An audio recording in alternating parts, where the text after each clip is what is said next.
IGA, chez Provigo, c'est de façon assez incroyable. C'est l'heure d'accueillir notre conférencier principal, M. Christian Wattier, le chef de la direction scientifique chez l'ANLA, qui est ici pour nous présenter les résultats de la plus importante enquête réalisée au Québec auprès des restaurateurs en temps de COVID. Il nous parlera de changements de comportement chez les consommateurs, des nouveaux besoins et aussi des attentes des clients dans ce contexte. À la fin de la conférence, nous procéderons à une période de questions. Et si vous avez des questions, il suffit de les poser dans la section chat qui est à la droite de votre écran. Alors, M. Wattier, je vous cède la parole.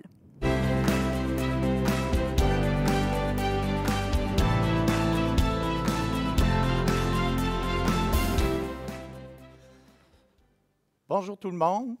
C'est un plaisir d'être ici. Merci d'être présent. Je me présente, Christian Wattier, chef de la direction scientifique chez l'ANLA. Je m'en viens vous présenter aujourd'hui, petite heure ensemble, avec période de questions à la fin, pour discuter un peu de cette belle étude. Avant de commencer, peut-être juste, vous avez un menu ici, là, mais vous allez voir, je ne suis pas un lecteur d'acétate, donc vous aurez le plaisir de regarder cette présentation-là. De toute façon, je vous invite, vous pouvez la trouver dans l'espace l'ANLA et profitez-en pour dire bonjour à notre équipe, mais la présentation est disponible sans problème. L'ANLA est une firme spécialisée en mesures en gestion de l'expérience client, en accompagnement des entreprises. On était très honorés que l'ARQ fasse appel à nous pour faire cette étude-là. Vous allez voir que c'est la plus grande étude qui a jamais été réalisée dans la période de la COVID en restauration au Québec, avec énormément de résultats. Il y a même du matériel qui sera disponible pour vous après coup, parce que j'aurai besoin d'une avant-midi complète pour vous partager l'ensemble des résultats. Peut-être avant de commencer, parce que j'aime l'idée de simplement vous montrer un peu qu'est-ce qui était avant que je vais dire, ce bouleversement-là vienne nous frapper. Comment un peu ça se passait, où en étaient les attentes des clients, puis vous allez voir que les attentes, on va regarder ce qui a changé, puis vous allez voir aussi qu'il y a certaines choses qui n'ont pas changé. Le métier de restaurateur va demeurer le métier que vous connaissez. Il va y avoir par contre certaines choses, peut-être s'adapter, j'aime bien le titre, s'adapter pour prospérer. C'est clairement une période pour ça présentement.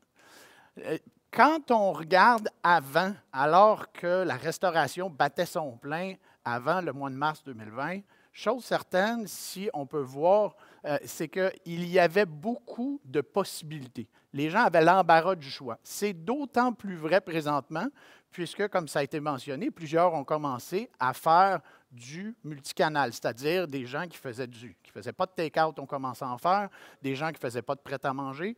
Donc, de plus en plus, le client, évidemment, à la réouverture, vous le comprendrez, va avoir le choix d'aller ailleurs.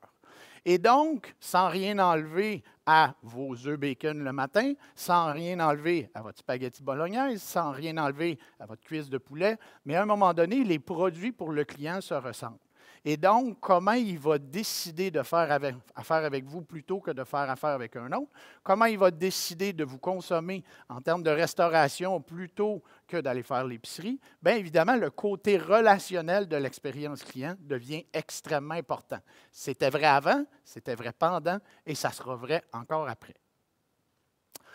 J'aime bien, ça c'est une étude qui a été faite avant la pandémie. On parle d'environ 2018-2019. Des centaines de milliers de Nord-Américains se sont prononcés à une question qui était assez simple. Si vous pensez à une belle expérience client, quels sont les mots qui vous viennent en tête? Et les 3 mots qui sont arrivés en top de liste, c'est facile, agréable, sécurisant. Si je vous demandais quel était le numéro 1, il y a peut-être quelques mois, vous n'auriez pas nécessairement répondu ça. Évidemment, aujourd'hui, je pense que vous l'aurez tous deviné. Le numéro 1, c'était sécurisant. Le deuxième, facile. Et le troisième, agréable. Pour la Psycho 101, cours de psychopop en 30 secondes, pensez à la pyramide de Maslow, les besoins des êtres humains. Bien, dans le fond, on se retrouve un peu avec la même logique. On a besoin de sécurité à la base. Ensuite de ça, on a besoin que notre expérience soit un peu plus facile. Et tout en haut, il va falloir que l'expérience soit agréable. Bien, imaginez si c'était vrai avant, c'est vrai pendant, et ça va être vrai après. Évidemment, des fois, les besoins vont se déplacer. On a des plus grands besoins de sécurité, mais une fois que les besoins de sécurité vont être assurés, il va falloir revenir à une expérience plus facile et évidemment, revenir à une expérience agréable. Vous allez voir, on a des résultats tout à l'heure par rapport à ça. Évidemment, vous le savez tous, l'arrivée des médias sociaux fait en sorte que ça a transformé le monde de l'expérience client et le monde de la restauration. Si vous ne le saviez pas, on est le pays avec le plus haut taux de membres Facebook. Et je vous fais sourire un peu. En fait, on est reconnu mondialement comme étant le pays et les champions de la photo de 3 éléments. Le bébé, l'animal de compagnie et, devinez quoi, le plat de nourriture. Et donc, évidemment, ça met une pression énorme sur la restauration parce que, sans nommer d'entreprise, mais à un moment donné, on faisait affaire avec une entreprise et son défi, c'était d'améliorer la présentation parce que les clients se plaignaient que le soir, quand ils voulaient prendre leur photo du plat avec le verre de vin à la maison, le plat n'était pas très bien présenté. Vous voyez aujourd'hui, des fois, avec quel défi on est pris avec les médias sociaux. Évidemment, on a une grande responsabilité aujourd'hui de gérer ce qu'on appelle les détracteurs d'une marque, parce qu'un seul détracteur peut faire très mal, justement, avec le pouvoir des médias sociaux.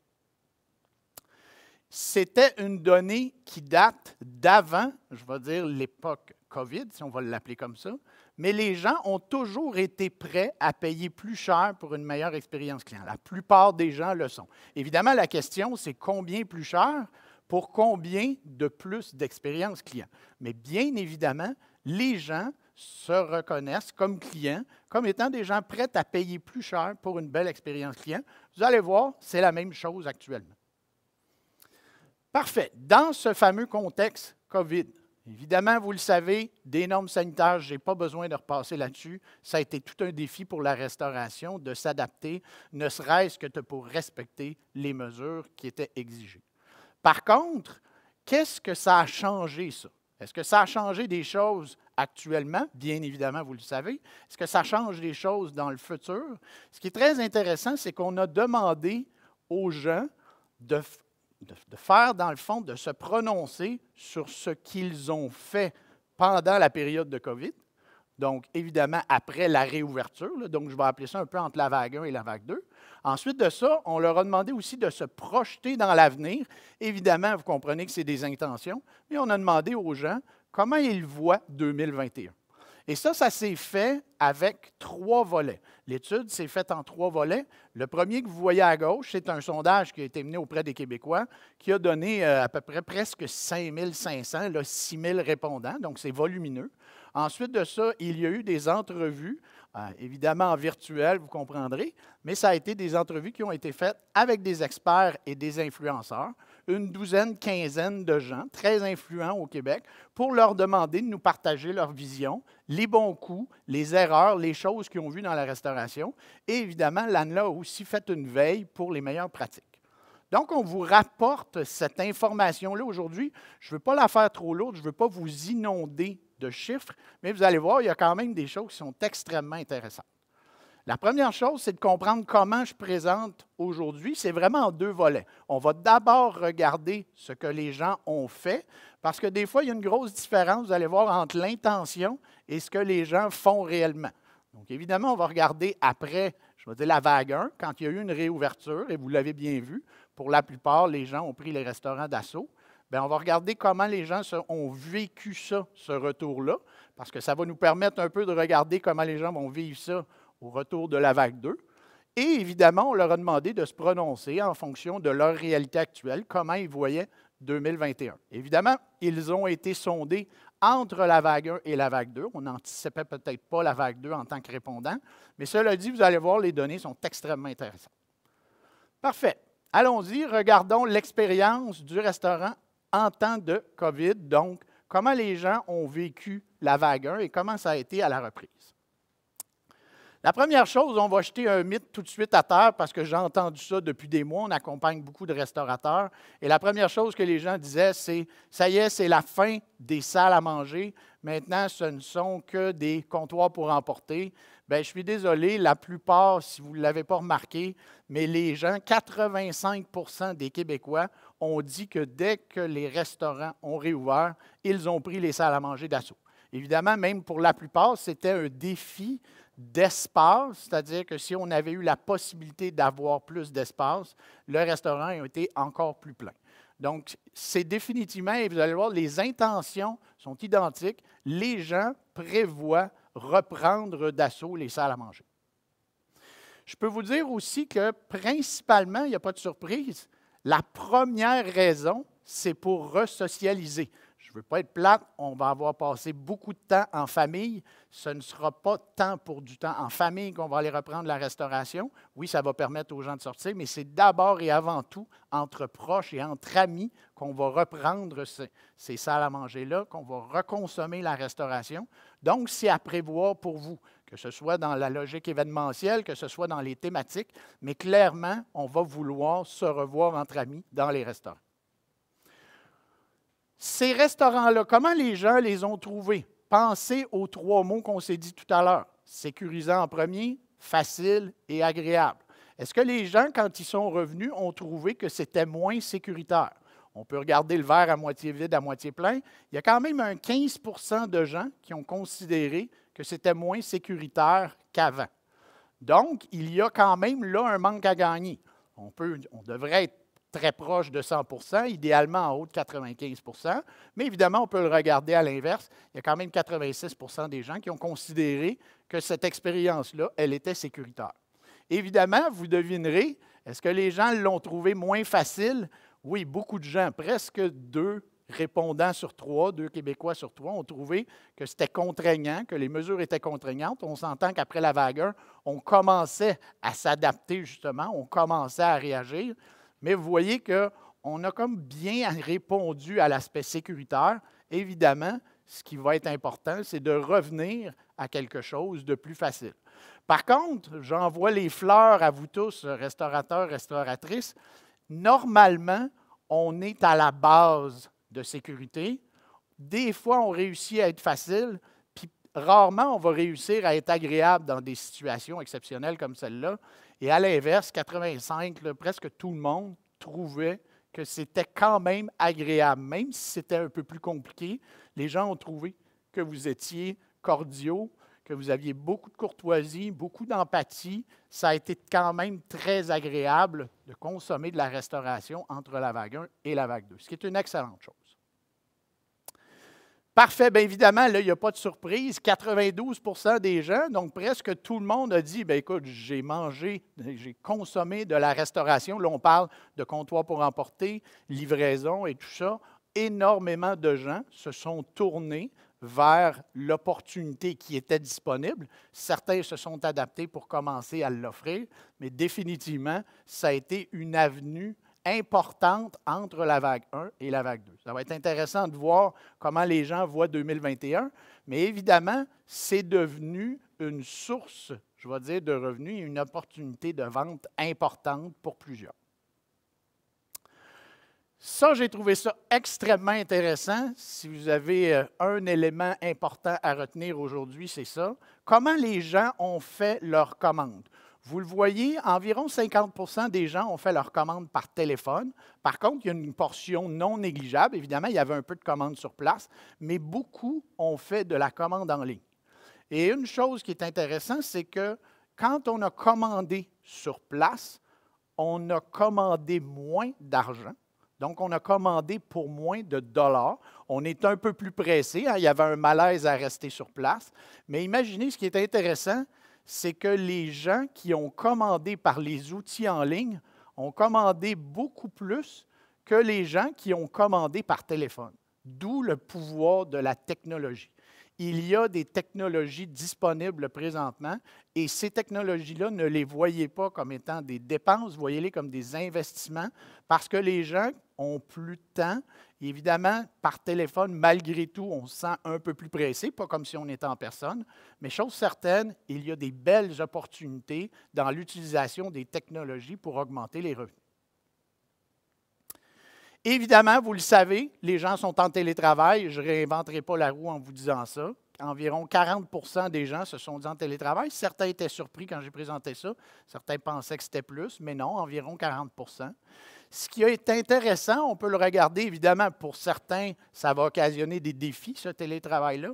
Par contre, ce que beaucoup de gens m'ont dit et ce qu'ils m'ont rapporté, c'est qu'on mange, il y a encore 21 repas par semaine, vous le savez, mais les gens vont consommer de la restauration un peu plus proche de la maison. Donc, le bonheur des uns fait le malheur des autres et vice-versa. Mais chose certaine, ce qu'on a constaté, c'est que les heures de repas s'allongent. C'est-à-dire que le déjeuner, le fort du déjeuner, n'est plus, par exemple, entre 6 heures et 7 heures, parce que celui qui va travailler à la maison sur semaine va peut-être pouvoir y aller plus tard. Les heures de dîner vont s'allonger et ainsi de suite. Et ça offre des belles opportunités parce qu'on est peut-être moins frappé par des gros roches, puis on va pouvoir étirer les heures. Ça offre plusieurs opportunités pour vous. Excellent. Les menus, beaucoup de gens me demandaient ça aussi. Les menus, vraiment, je vais dire le slogan, excusez l'expression anglaise, « less is more », mais tous ont dit « je ne m'attends pas à avoir le même menu » par exemple, en prêt-à-manger, en pour emporter, en livraison et ainsi de suite. Par contre, si vous décidez de le faire, surtout si vous n'êtes pas un habitué, vous êtes mieux d'en faire moins et de bien faire ce que vous faites.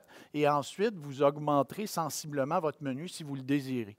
Mais d'aller offrir le même menu au complet, puis finalement d'affecter la qualité, de devenir un peu moins uniforme entre ce qu'on était habitué en salle à manger, puis finalement ce que vous offrez par votre nouveau canal de distribution, clairement, ça n'est pas bien vu par les consommateurs. Ensuite, bien, ça a été aussi intéressant. Les gens sont intéressés à quand même pas négligeable, on va dire 40 on disait intéressés ou très intéressés par le prêt-à-manger, le prêt-à-cuisiner. C'est assurément une opportunité pour vous. Et cette opportunité-là, les gens le disent au fil de 2021, vont s'intéresser à ça également. Parce qu'il y a un autre mythe que je vais jeter un peu à terre et j'en fais partie, travailleurs que nous sommes, le fait de se retrouver en télétravail ne nous a pas soudainement donné beaucoup plus de temps. Vous allez voir, la plupart des gens vont dire, bien, je consomme de la restauration à la maison, principalement par manque de temps. C'est peut-être un des points majeurs aussi. La plupart d'entre vous, allez fort probablement vous diversifier, si ce n'est pas déjà fait, au cours des prochains mois, au cours des prochaines années. Un des éléments qui est le plus important dans ce temps-là, c'est l'uniformité. Parce qu'évidemment, si vous étiez bon dans un secteur de service, il faut s'assurer d'être aussi bon dans l'autre secteur de service. Et au début, c'est tout un défi. Comme je vous dis, commencez à penser plus petit pour grossir, parce que l'uniformité, c'est définitivement le cheval de bataille, c'est la pérennité de votre marque. Toutes les études le démontrent. Comme je vous dis, là, vous voyez à l'écran, il y a plein de différentes formes d'uniformité. Évidemment, l'uniformité intersecteur, l'uniformité, vous voulez qu'un livreur offre la même expérience client que le serveur le faisait. Vous voulez que votre nourriture soit uniformément de qualité, que ce soit en prêt-à-manger ou que ce soit à manger sur place.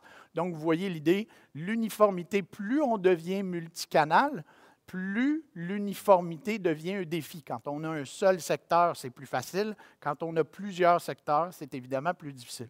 Vous voyez à votre droite présentement, il y a énormément d'avantages à être uniforme, qu'on soit un restaurateur indépendant ou qu'on soit à l'intérieur d'un groupe. L'uniformité n'est simplement pas la même, mais elle est tout aussi importante.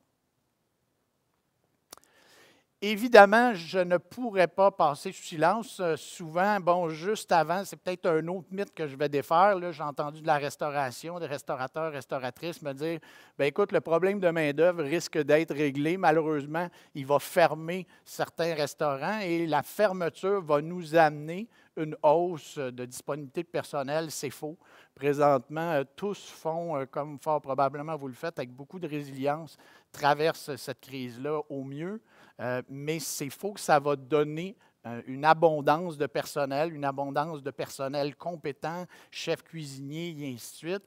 Donc, prenez soin de votre personnel parce que le premier client d'une entreprise, c'est d'abord et avant tout son employé. Et donc, assurez-vous, il y a des gens qui m'ont dit, entre autres, si on a appris des choses de la vague 1, c'est qu'on a peut-être trop rapidement mis notre personnel, par exemple, en congé temporaire, au lieu de le réassigner à d'autres tâches, essayer de transformer peut-être ses tâches temporairement. Mais chose certaine, on le dit, vous le savez, Les gens vont sentir votre stress, votre anxiété à travers cette période-là. Ils vont aussi sentir votre calme, votre résilience. Soyez un leader. Je ne veux pas faire un grand point là-dessus, mais prenez soin de vos gens, prenez soin de vous-même, bien évidemment, mais prenez soin de vos gens et assurez-vous de bien communiquer avec eux. Vous ne pouvez pas avoir toutes les réponses présentement, vous ne pouvez pas avoir toutes les solutions puisqu'il y a de l'incertitude, mais n'hésitez pas à leur partager que votre vision à court, moyen terme, ils ont besoin encore de rêver avec vous. Parfait. Selon les Québécois, on leur demande, OK, qu'est-ce qui a été les principaux freins à aller dans les restaurants? Bon, évidemment, il n'y a pas de surprise. On s'était fait dire qu'on devait limiter nos sorties.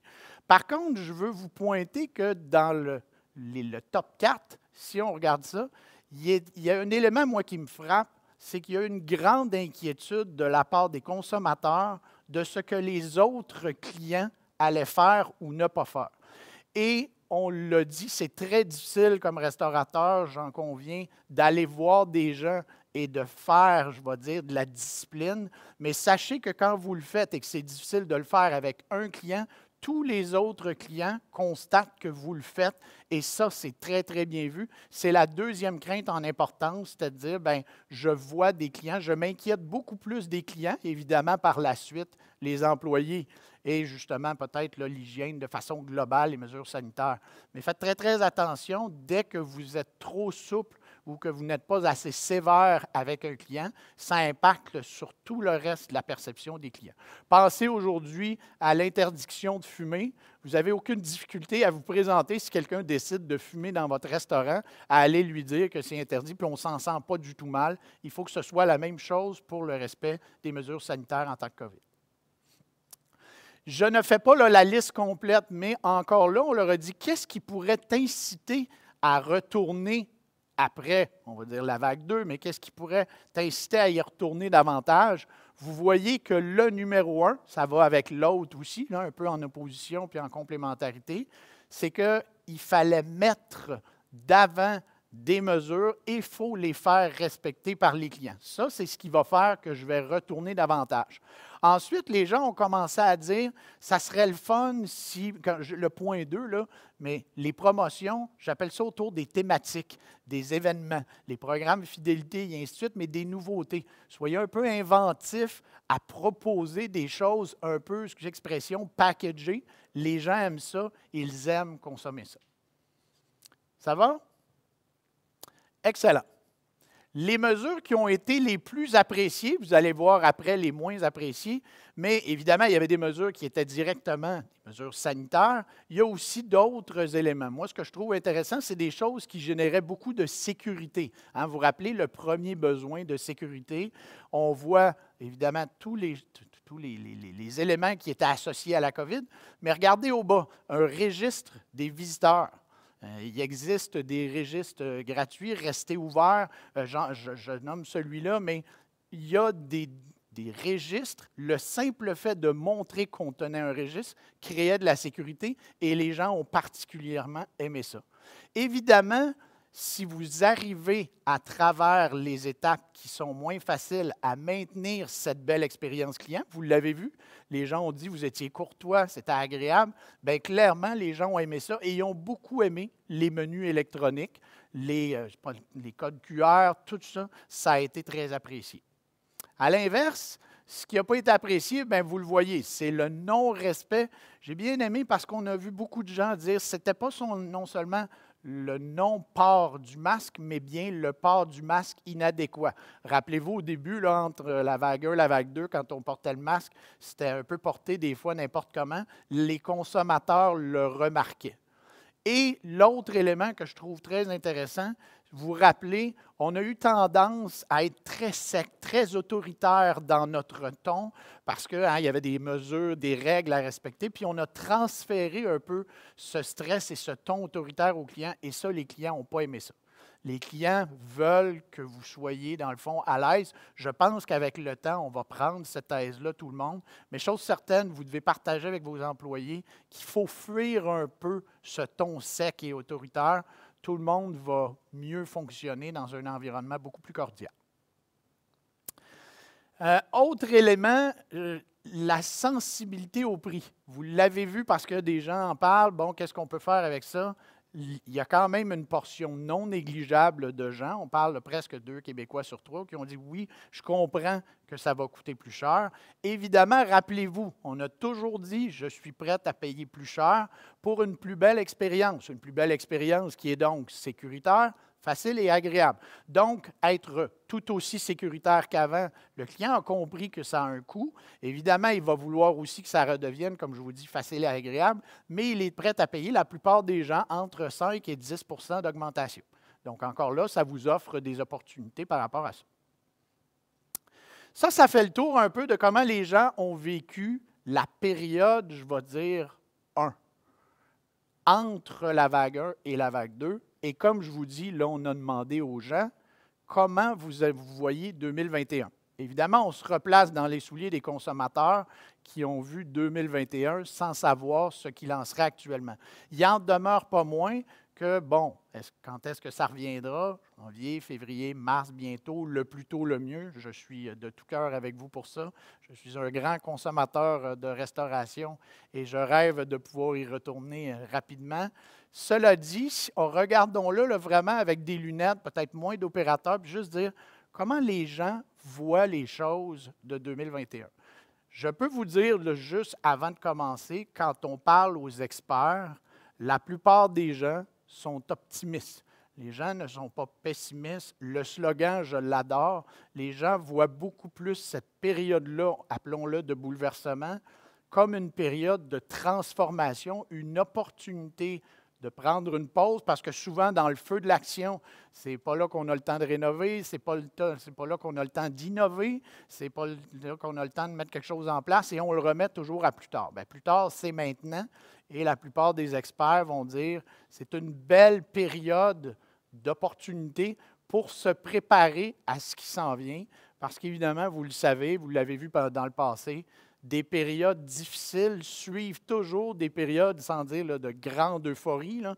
On n'est pas dans l'après-guerre, mais quand même, vous allez voir que les gens vont avoir le goût de faire des choses. Et là, soudainement, rendu là, il sera trop tard pour faire des choses et innover. C'est maintenant que c'est le temps de le faire. Cette section-là, je trouve ça extrêmement intéressant parce qu'on avait 2 choix. Je pouvais venir ici vous présenter des résultats qui étaient, je vais dire, très génériques et qui auraient été un peu, excusez l'expression, one size fits all, c'est-à-dire que tous les restaurateurs à l'écoute présentement auraient reçu cette information-là de la même façon.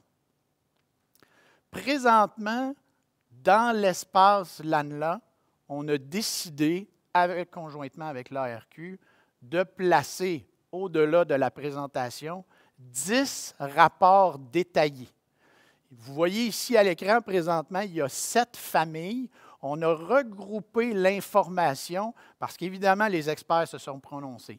Les consommateurs se sont prononcés et ils se sont prononcés sur environ une vingtaine de sous-secteurs. Donc, à l'intérieur de ces familles-là, il y a des sous-secteurs. Comment je vais me comporter, par exemple, dans les centres-villes, en un déjeuner sur le pouce, un dîner d'affaires. Comment je vais me comporter, par exemple, dans la restauration si je décide d'aller déjeuner, si je décide d'aller luncher et ainsi de suite. Et donc, on a regroupé tout ça dans des familles. Et plutôt que de vous présenter, vous allez voir, je ne vous présenterai pas des tonnes, je vais vous en présenter quelques-uns, mais vous pouvez, dans l'espace LANLA, aller chercher tous ces mini-rapports-là. Ils sont tous téléchargeables et donc ceux que vous trouvez qui sont à propos, vous pouvez les télécharger et les consulter et ça va vous donner vraiment des choses plus précises pour chacun des petits secteurs. Donc, je vous invite à aller dans l'espace LANLA. Vous avez, je vous le rappelle, la présentation, les secteurs. Profitez-en aussi pour parler à nos collègues, comme ça a été mentionné. C'est en grande primeur aujourd'hui qu'on lance un produit qui va s'appeler EXA. C'est une espèce de sondage client. Il y en a qui appellent ça la voix du client. C'est en grande primeur. Je ne vous en dis pas plus. Allez échanger avec eux. Ça vous permettrait d'en savoir plus à ce sujet. Mais donc, vous voyez présentement à l'écran la restauration à la maison, salle à manger, centre-ville, secteur touristique, information rapide et restauration de luxe. Ça en fait 7.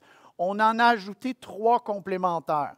C'est-à-dire que si vous voulez savoir qui sont les experts, bien, je pense qu'en termes de remerciements, vous avez un document, vous allez voir qui se sont prononcés. Des gens de la restauration, c'est des gens, je vais dire, du monde plus académique, c'est des fournisseurs de services de la restauration, mais des grands influenceurs, et on leur a demandé eux aussi de nous parler des apprentissages qu'ils ont fait de la vague 1 et de comment ils voient la reprise en 2021.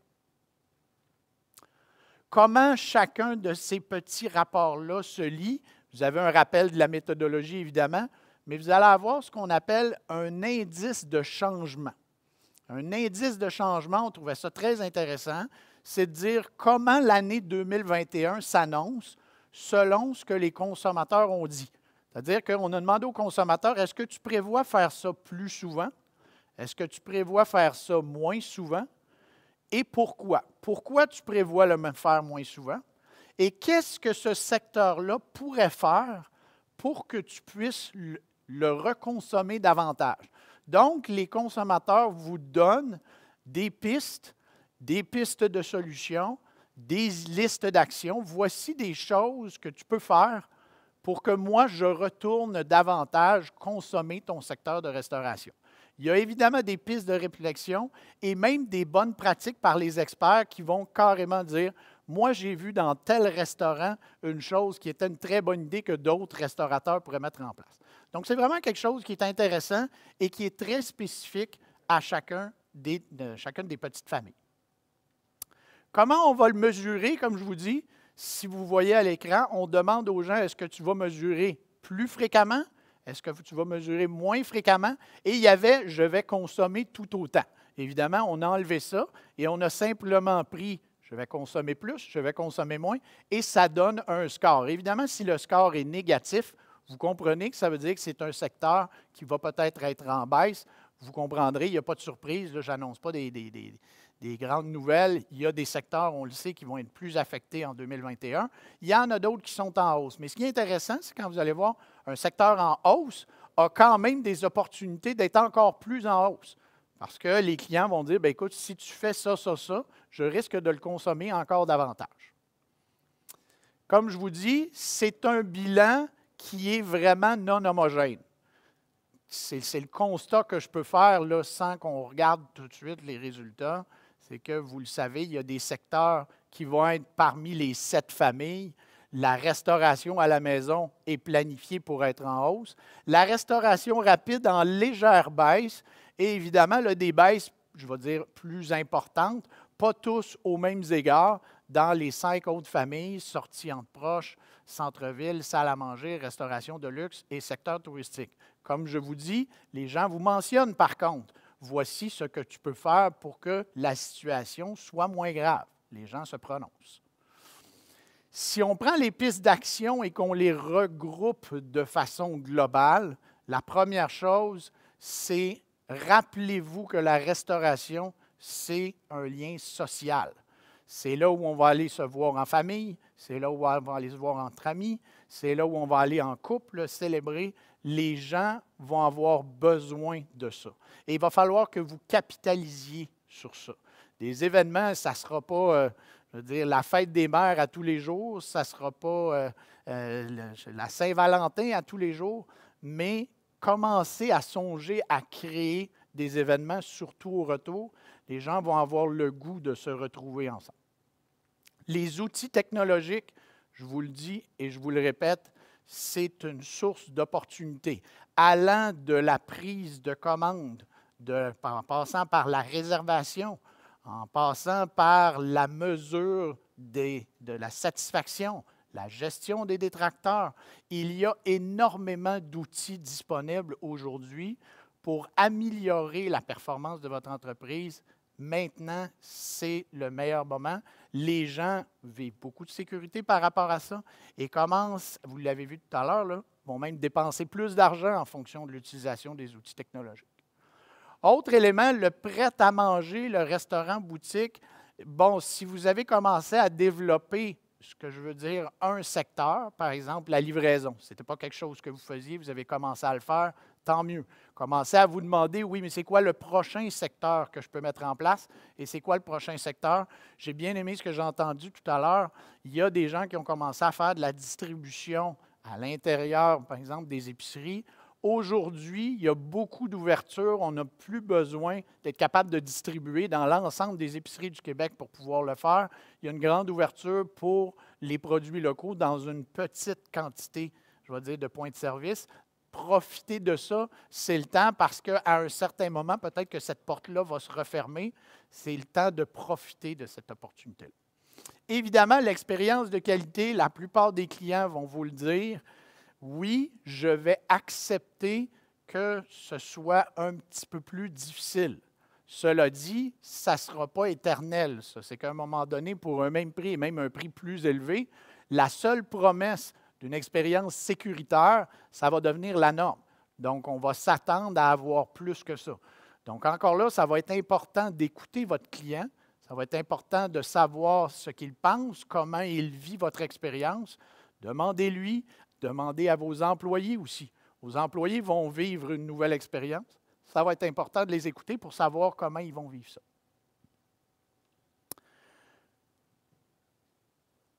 Je fais une conclusion, mais qui est en, je vais dire, une dizaine de points. Qu'est-ce qu'on garde de cette présentation-là? Qu'est-ce qu'on garde de cette journée-là aujourd'hui? Chose certaine, l'expérience client demeure et va être encore plus un élément de différenciation au cours des prochains mois, voire même des prochaines années.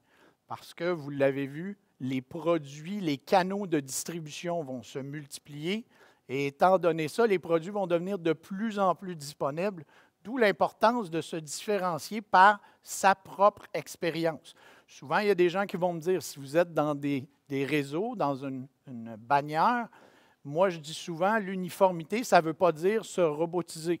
On peut avoir une uniformité globale et une couleur locale.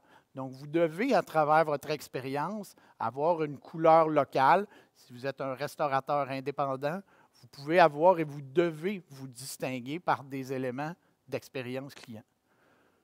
Deuxième chose, rappelez-vous, l'expérience facile, agréable, sécurisante, dans l'ordre, sécurisant en premier, facile en deuxième, agréable en troisième. Présentement, les clients vous disent, vous êtes bon en bas et vous êtes bon en haut. Il y a comme l'entre-deux. Il faut ramener cette expérience-là le plus facile possible. Je comprends que le consommateur, de toute façon, au fur et à mesure qu'il va vivre une mesure sanitaire, il va s'y habituer, mais quand même, on peut essayer de rendre les parcours de déplacement, les façons de faire plus faciles pour nos clients. Ensuite de ça, excusez, les salles à manger sont là pour rester. J'espère que si vous aviez une inquiétude par rapport à ça, ça c'est peut-être ce que j'ai trouvé le plus amusant dans la présentation entre ce que les gens ont fait et ce que les gens ont l'intention de faire. Les gens vous disent « Non, non, non, je ne prendrai pas beaucoup les salles à manger d'assaut. » Puis quand tu regardes ce qu'ils ont fait, à peu près tout le monde a pris les salles à manger d'assaut. Donc, je vous le dis, si vous le faites bien et que c'est perçu comme étant sécuritaire, parce que justement, vous assurez que tous les clients respectent bien les mesures, les gens reviendront de façon massive à l'intérieur des restaurants. Ne vous inquiétez pas. Les technologies sont là pour vous, à votre disponibilité, certaines à très faible coût. Il n'y a aucune raison de ne pas s'outiller technologiquement présentement pour améliorer ces processus, pour améliorer l'expérience client, pour augmenter les ventes. Rappelez-vous que les heures de télétravail font en sorte, comme je vous dis, que pour certains, ça va amener des opportunités, mais pensez-y, les heures de restauration s'allongent. On ne mange plus seulement entre midi et 1 heure au lunch, on ne déjeune plus entre telle heure, et ainsi de suite. Et ça amène des belles opportunités. Ensuite, voilà. Les menus, un peu moins, mais bien. Parce que, comme je vous dis, si pour vous c'est nouveau, et je parle de tous les autres secteurs, n'importe quel secteur que vous ajoutez, toujours important de vous rappeler l'uniformité. Vous devez, votre marque doit toujours être la même d'un canal à l'autre. votre nourriture doit être aussi bonne. Au début, là, je peux vous dire qu'on a vu de la restauration qui s'est adaptée très rapidement, mais c'était au détriment de la qualité du produit, de la qualité de l'expérience client. Assurez-vous, si c'était temporaire, de revenir rapidement à quelque chose qui est similaire à ce que vous avez déjà offert. Augmentation des prix, les gens vous disent oui, mais évidemment, c'est toujours une question de combien. Vous avez vu que les gens avaient une bonne, je vais dire, sensibilité au prix entre 5 et 10 %. Au-delà de ça, là, vraiment, il faudrait que ce soit la transformation en termes d'expérience client exceptionnelle. Donc, il faut évaluer ça, mais il y a une ouverture par rapport à ça. Je vous le dis, rappelez-vous aussi, vos employés sont vos premiers clients. Soyez soucieux de ces gens-là. Ces gens-là aussi sont des êtres humains avec les mêmes besoins de sécurité, de facilité et d'agréabilité. D'ailleurs, il y a beaucoup de gens là, qui me demandent des fois ce qu'on fait pour le temps des fêtes. Si on a le temps, s'il y a des questions, je pourrais peut-être l'adresser, mais c'est un défi. Qu'est-ce qu'on fait avec notre personnel? Qu'est-ce qu'on fait avec nos clients? Présentement, tout le monde est en train de parler de cette thématique-là, mais il y a plusieurs options disponibles. Soyez à la limite imaginatif. Demandez à vos employés ce qu'ils ont le goût. Vous allez voir qu'ils risquent d'avoir même plus d'idées que vous par rapport à ça. Et les rapports, utilisez-les. Allez les chercher, prenez cette présentation-là. Si toute cette journée-là, aujourd'hui, se tablette demain matin parce qu'on retourne à nos opérations, vous aurez un peu manqué votre coup. Vous avez la responsabilité de faire vivre cet événement-là dans le temps. Prenez le temps de discuter avec vos employés qui n'assistaient pas aujourd'hui. Prenez le temps de discuter avec eux des résultats que vous avez observés, de voir s'ils partagent votre opinion par rapport à certaines choses. Puis après ça, ça va comme.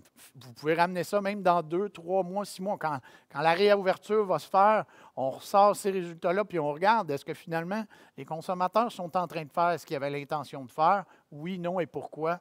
Quelles sont vos options? Je termine avec ça,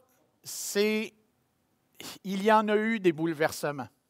Vous en avez même vécu. Je vais prendre vous tout de suite, si vous regardez l'interdiction de fumer. Rappelez-vous, les plus vieux de la vieille qui ont connu l'avant-interdiction, c'était la fin de la restauration. 2 fois plutôt qu'une, en 2016, ça a été l'interdiction de fumer sur les terrasses. Alors, montant encore aux palissades, ça allait être la fin. Bien évidemment, il a fallu s'adapter pour survivre, voire même prospérer. Il y en a qui ont transformé des aires pour fumer, et ainsi de suite. Aujourd'hui, c'est du passé, c'est du standard. Je nomme d'autres compagnies que vous voyez là, mais Intact, qui s'est retrouvé à un moment donné avec l'apparition de l'achat en ligne d'assurance. C'était la fin des courtiers. Et aujourd'hui, je peux vous confirmer que les courtiers se portent très bien. Du proprio, c'était la fin des courtiers en immobilier. Je peux vous dire qu'ils se portent également très bien, mais ont dû s'adapter.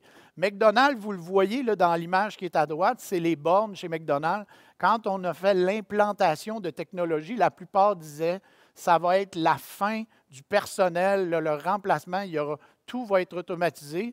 Puis, je suis désolé, il y a plus de personnel aujourd'hui parce qu'on a créé des nouveaux postes, le poste de remise des commandes, parce que le goulot d'étranglement, ce qui ralentissait le service, c'était principalement la prise de commande aux caisses. Et la technologie est venue améliorer le processus puis augmenter les ventes et non pas diminuer la quantité de personnel. Uber, je n'ai pas besoin de faire un grand speech là-dessus. Vous savez très bien comment ça transforme encore et c'est en train d'amener un bouleversement dans l'industrie du taxi. Puis, je prends le petit dernier et non le moindre. Les événements de septembre, le 9/11, c'était la fin dans ce temps-là, ou en tout cas, on s'inquiétait énormément sur tout le transport aérien. Et pourquoi je trouve ça intéressant, c'est qu'il y a eu des choses qui ont été mises en place. Rappelez-vous, dans ces années-là, au début, comment le ton était autoritaire, comment le ton était agressif, comment les mesures étaient contraignantes. Aujourd'hui, en tant que client, on consomme l'aviation. Bon, évidemment, peut-être pas dans la période actuelle, mais on la consomme de façon importante. C'est l'avenir. Et quand on va dans les aéroports, somme toute, on vit une expérience qui est, si on ne s'en rappelle même plus, un peu plus contraignante qu'elle l'était. Mais cela dit, on la trouve et on s'essaie, dans les industries aéroportuaires, de rendre l'expérience toujours plus facile et plus agréable. Puis aujourd'hui, on a moins le sentiment de cet événement-là au fil du temps. C'est la même responsabilité qu'on a dans la restauration. Il faut essayer de trouver des solutions pour amener le nouveau parcours, le parcours de demain, à quelque chose d'aussi agréable. Je vous remercie beaucoup. Je vous remercie beaucoup pour votre temps.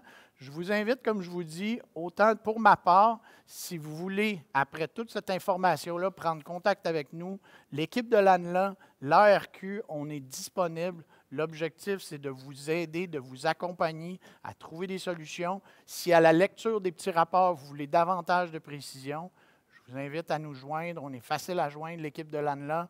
L'équipe de l'ARQ m'a dit la même chose. On essaie d'être là pour vous à notre façon, le mieux qu'on peut. Et puis, je peux vous dire qu'on a assurément tous très hâte de vous revoir tous et chacun dans vos restaurants. On l'espère pour bientôt. Merci à vous. Monsieur Wattier, c'est Catherine Lune, animatrice. Alors, écoutez, on a plein de questions qui sont rentrées. Je vais vous les poser. Je suis devant mon ordinateur pour les lire. Alors, on a une première question sur l'échantillon ou l'échantillonnage du sondage. Quel est-il? L'échantillonnage, on a sondé environ 6 000 personnes au Québec. Ce sont des gens qui sont répartis, là, c'était 5 500, là, mais presque 6 000. Les gens sont répartis partout à travers la province de Québec.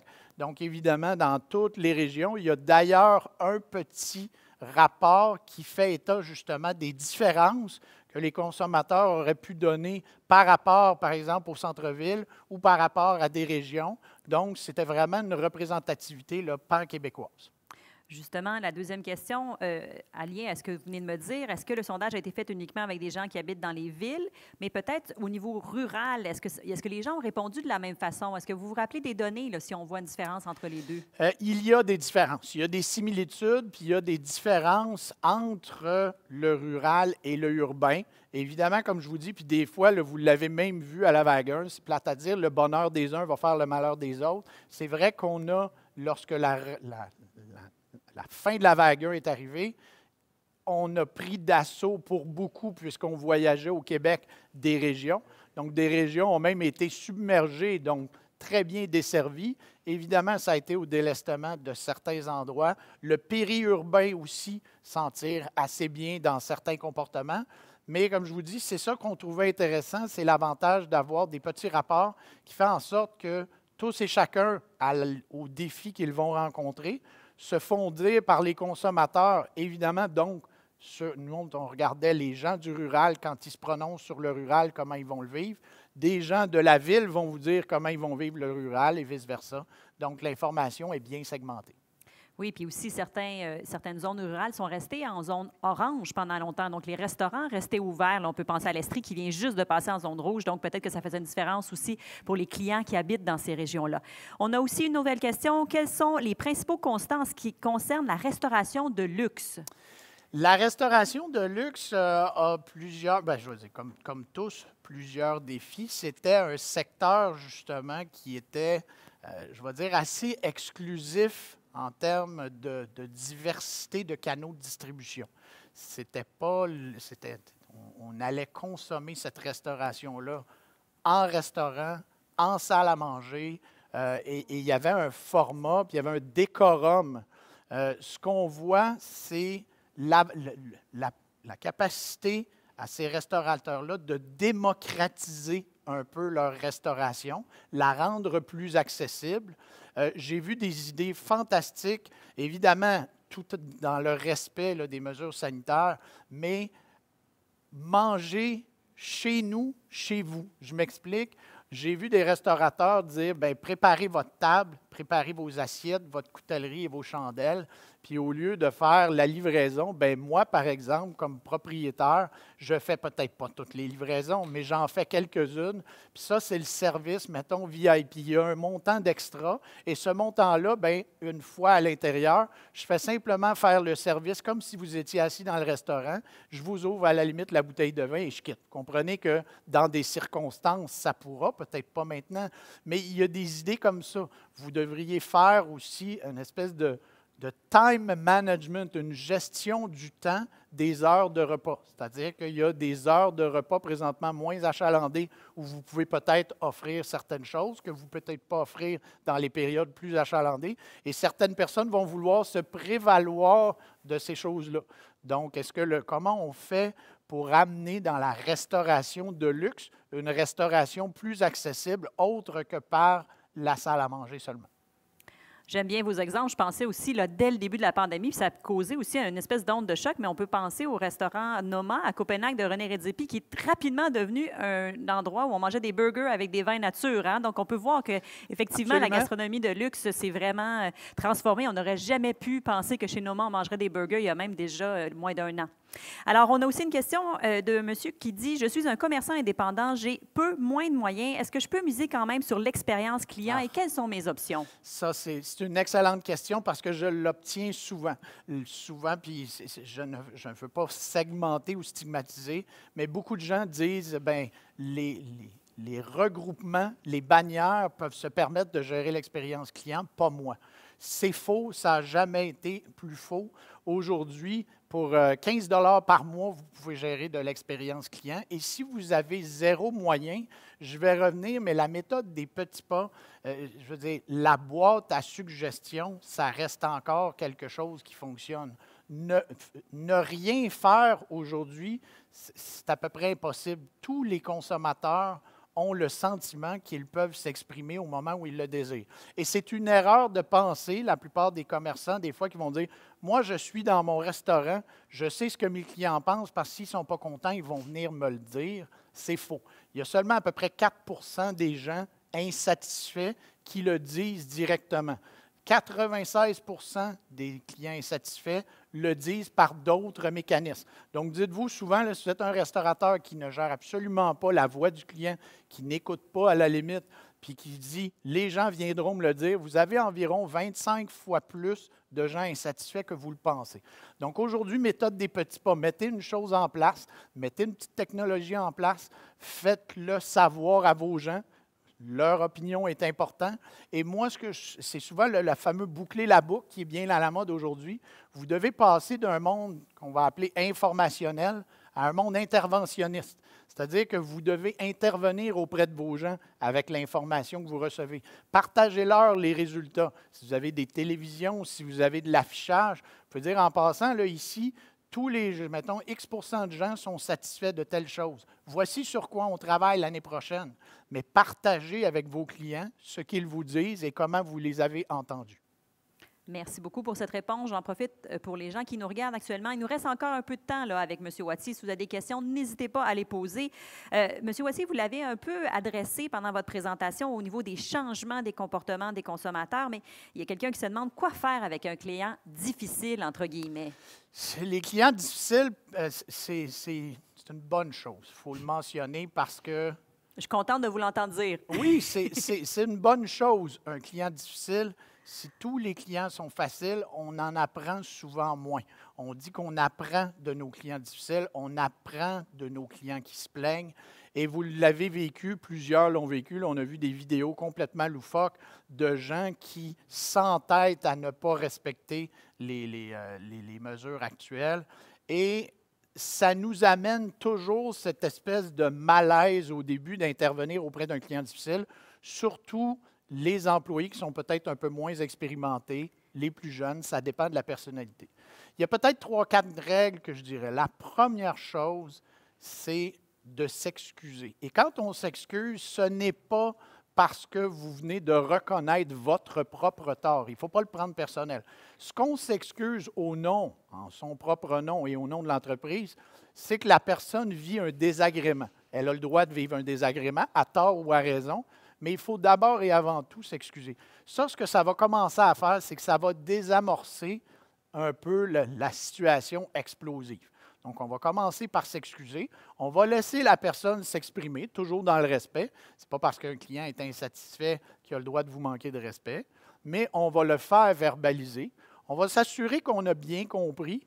Et si c'est possible, souvent, si vous pouvez demander à cette personne-là, est-ce que vous me permettez de vous revenir ultérieurement, soit de pouvoir le rappeler, soit de pouvoir le contacter, et ainsi de suite, là, dépendant de la situation. Vous comprenez que des fois, il faut faire une gestion plus immédiate, mais si il peut s'écouler un peu de temps, encore là, les clients se désamorcent, les clients se calment, puis on peut avoir une discussion ensemble autour de la situation, mais l'objectif, c'est toujours d'écouter, désamorcer, parce que si vous commencez tout de suite à expliquer pourquoi vous le faites, vous êtes en train de dire au client qu'il n'y a pas de raison de penser comme ça, puis habituellement, ça escalade, dans le fond, la colère ou l'insatisfaction du client.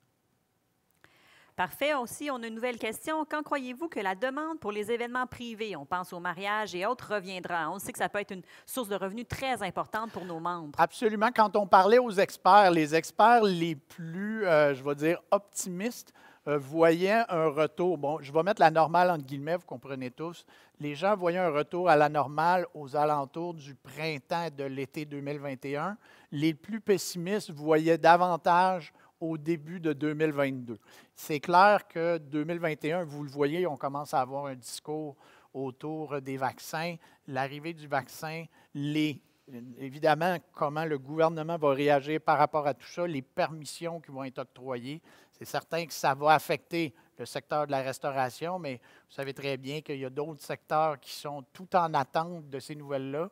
Par contre, tout le monde a bon espoir que 2021, vers la fin 2021, tout ça sera assurément là, derrière nous et on serait dans ce qu'on va appeler le nouveau normal. Parfait. Il y a quelqu'un, en fait, qui se demande, là, il dit, parce qu'évidemment, vous avez donné tellement d'informations. Après avoir entendu tout ça, ma première priorité, c'est quoi exactement? Là?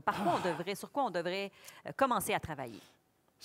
Bien, si je suis tout simple, la première priorité, c'est de se faire un plan. Ça sonne simpliste, mais la plupart des gens sont étourdis à un moment donné. Dans une période de chaos, on est étourdis. La première chose, c'est de se faire un plan. J'ai des amis restaurateurs, puis il n'y a rien de plus merveilleux de se faire un genre de checklist avec des petites choses et de régler des choses. Le sentiment d'accomplir des choses fait énormément de bien. La première chose qu'on fait, c'est un plan. Et le plan, c'est commencer d'abord, parce qu'il y a des règles d'or pour un bon plan. Vous allez commencer par vous dire, OK, qu'est-ce qui est l'élément que je voudrais changer, transformer ou créer? Ensuite de ça, cet élément-là, là, où est-ce que j'en suis présentement? On est à 0, parfait, on est à 0. Ensuite de ça, où est-ce que je voudrais me rendre? L'idée du 0-100, si tous vos items dans le plan, c'est je veux partir de 0 puis je veux arriver à 100 ce n'est pas très réaliste. Donc, c'est normal d'avoir des objectifs qui ne sont pas à 100 Je veux augmenter quelque chose de 10 de 20 Autre élément, c'est qui en est responsable. Je vous annonce que si vous êtes responsable de tout, ça ne va pas y aller.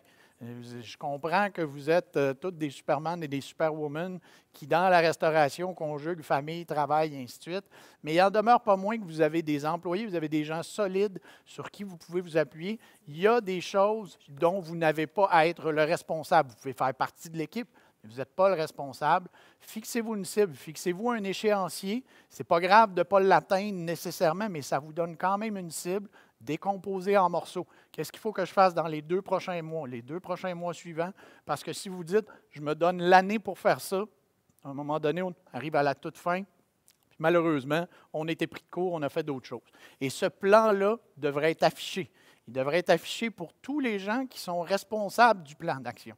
Autant vous, autant votre personnel et ainsi de suite, mais plus vous allez l'afficher et le réviser régulièrement, puis célébrer les victoires. Vous devriez avoir, si vous atteignez l'objectif, qu'est-ce qu'on fait? C'est quoi, excusez, le bonbon? C'est quoi le nanan? Il faut célébrer les victoires et justement, il faut que sur ce plan d'action-là, il y ait des choses qui soient réalisables à court terme, à moyen terme et à long terme. Parce que si le plan d'action n'a que des éléments qui sont réalisables à long terme, bien, à un moment donné, ça devient un peu décourageant, on se sent perdu. Il faut célébrer des petites victoires régulièrement. J'ai aussi des questions un peu pratico-pratiques. Est-ce que c'est plus important d'offrir la commande en ligne pour emporter ou un service de livraison? La commande en ligne, vous pouvez répéter la question, la commande en ligne? Oui, ou un service de livraison. Donc, est-ce qu'on fait du take-out ou on fait de la livraison? Je dirais que dans l'état actuel des choses, si on n'a pas de... Puis ça dépend évidemment du secteur, parce que la réponse ne sera pas uniforme.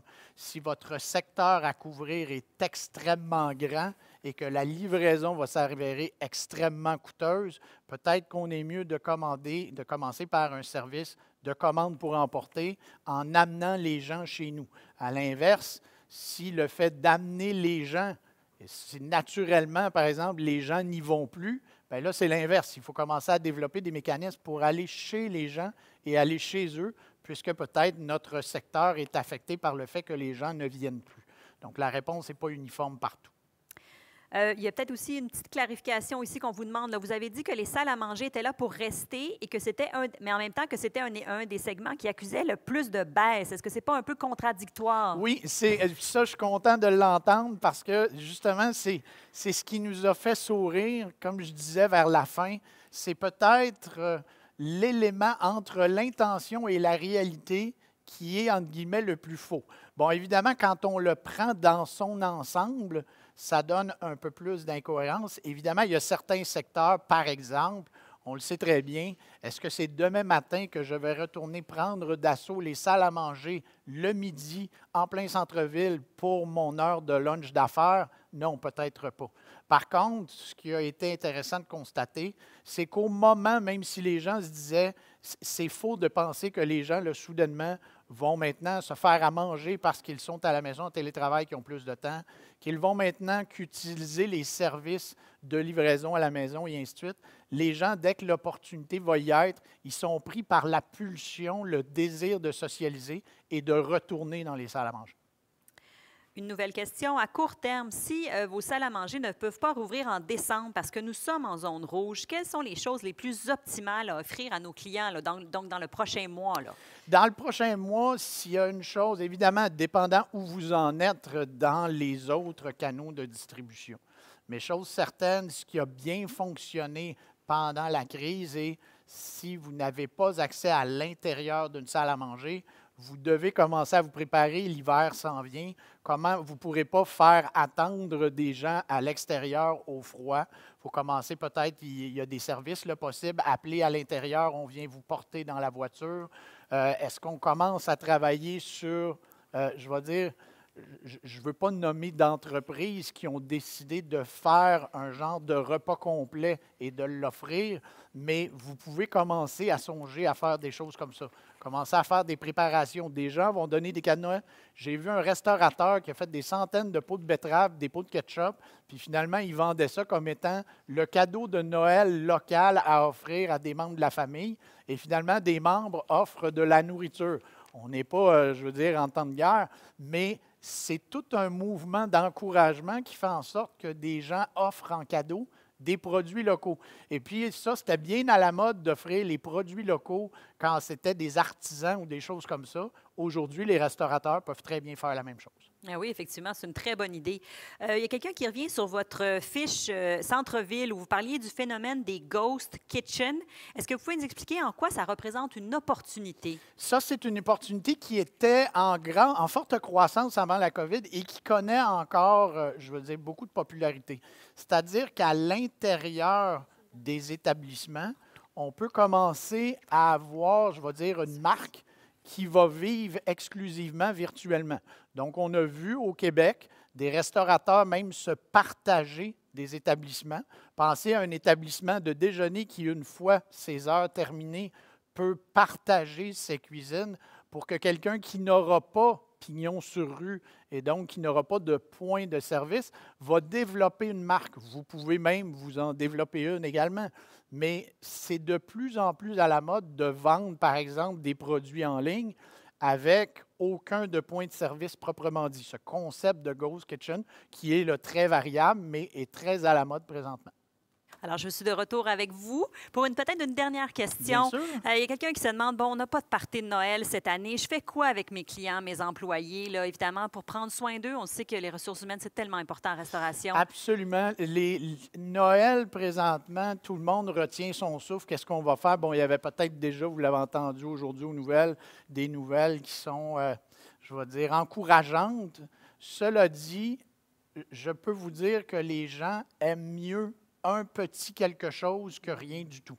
Il existe des entreprises qui ont commencé, eux aussi, à se spécialiser exclusivement en célébration de Noël virtuel, que ce soit pour du personnel, que ce soit pour des clients.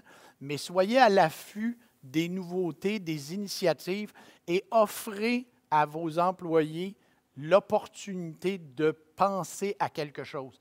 Mettez-vous pas nécessairement cette responsabilité-là à vous. Créez un petit comité. Ils vont comprendre qu'ils sont régis par des règles, ils sont régis par des exigences. Mais cela dit, vous allez être surpris comment les gens vont être inventifs. J'ai vu des gens qui ont dit on va faire virtuellement un concours des photos de bébés, comme ça se voyait toujours, mais ils le font virtuellement, puis il y a des prix à gagner. Il y a des gens qui ont décidé de faire des recettes et aller, par exemple, la porter au bureau. Mais une fois qu'on va la porter au bureau, qui est bien portionnée, tous les employés repartent avec une portion et il faut deviner ou juste à l'aveugle dire quel est le plat préféré. Je vous nomme des exemples comme ça, mais il n'y a aucune raison qu'on fasse simplement s'asseoir et se dire, savez-vous quoi, Noël, cette année, là, ça va aller à l'année prochaine. J'aime ces sages paroles. Merci beaucoup, Christian. C'était un Merci plaisir. beaucoup à Annex, Un évidemment, plaisir. pour nous avoir permis de vous présenter donc cette conférence, tellement de données intéressantes.